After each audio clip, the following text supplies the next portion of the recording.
Bueno, vamos a meternos de lleno en uno de los sistemas más fascinantes y desde luego más vitales del cuerpo. Hoy toca explorar la sangre, pero ojo, no como un simple líquido, sino como lo que realmente es, un tejido líquido increíblemente complejo. Pensemos en ella como un auténtico río que sostiene la vida en cada uno de nuestros rincones. Fíjate, esta cita lo clava. La sangre es el río de la vida.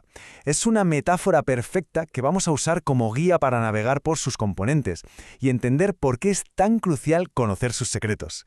A simple vista, la sangre parece homogénea, ¿verdad? Pues nada más lejos. En realidad, tiene dos partes muy claras. Más de la mitad, un 55%, es el plasma, que es la parte líquida, el agua de ese río. El 45% restante son lo que llamamos elementos formes, que son básicamente todas las células que viajan por ese plasma. Venga, pues vamos a centrarnos en ese 45%. Porque no son simples pasajeros, que va. Son como una flota de trabajadores súper especializados. Vamos a conocer a los tres equipos principales que operan en este río que nos da la vida. Empezamos con los más abundantes y probablemente los más famosos, los eritrocitos, que son los glóbulos rojos de toda la vida. Su misión es fundamental, crítica, llevar el oxígeno que respiramos desde los pulmones hasta la última célula del cuerpo. Y para que nos hagamos una idea de su importancia, solo hay que ver los números. En un microlitro, que es una fracción diminuta de una gota, hay unos 5,5 millones de estas células. Es una auténtica barbaridad, una cifra que ya nos dice lo absolutamente esencial que es su trabajo. Y son tan eficientes por su diseño, que es perfecto. Esa forma de disco hundido por el centro no es un capricho, ¿eh? Es para tener más superficie y que el intercambio de gases sea más rápido. Por dentro, la hemoglobina es la que atrapa el oxígeno, y cada uno de estos pequeños transportistas trabaja sin parar unos 120 días. Luego se reciclan y a otra cosa. Muy bien, pasemos al segundo equipo, los leucocitos, los glóbulos blancos.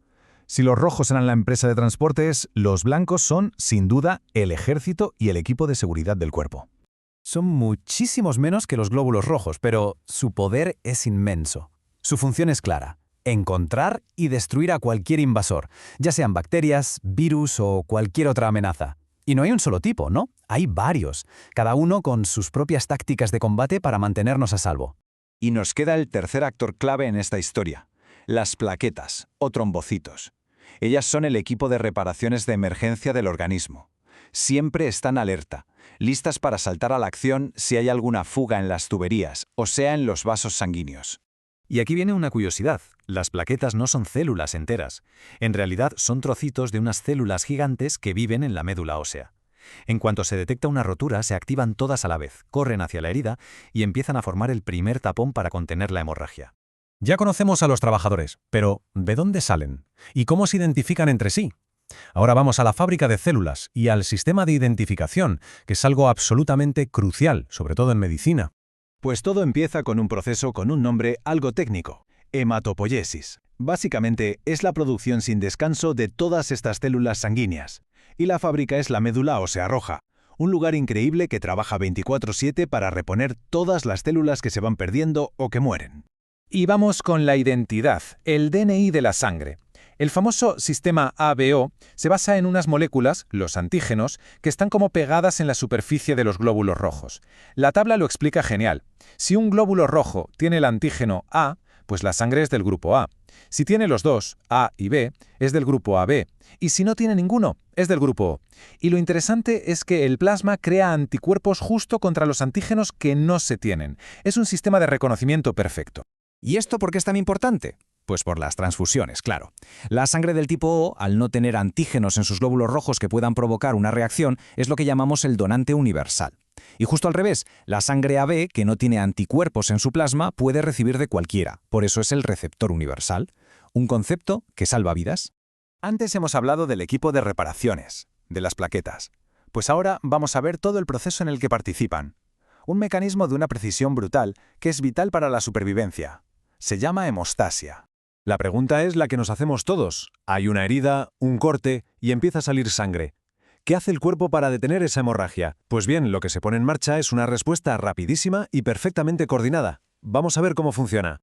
Es como una operación de emergencia en 3 fases. La primera, espasmo vascular. El vaso sanguíneo se cierra de golpe para que salga menos sangre. La segunda, las plaquetas llegan en masa, se pegan a los bordes de la herida y entre ellas, formando un primer tapón, uno temporal. Y la tercera y definitiva fase es la coagulación. Aquí se activa una cascada de proteínas que acaban tejiendo una red de fibrina, como una malla superresistente que sella el tapón y forma el coágulo definitivo. Al final, todo esto que hemos visto, desde cuántas células hay hasta cómo coagulan, cuenta una historia muy detallada sobre el estado de salud de una persona. Y en la clínica, los médicos son expertos en leer esa historia.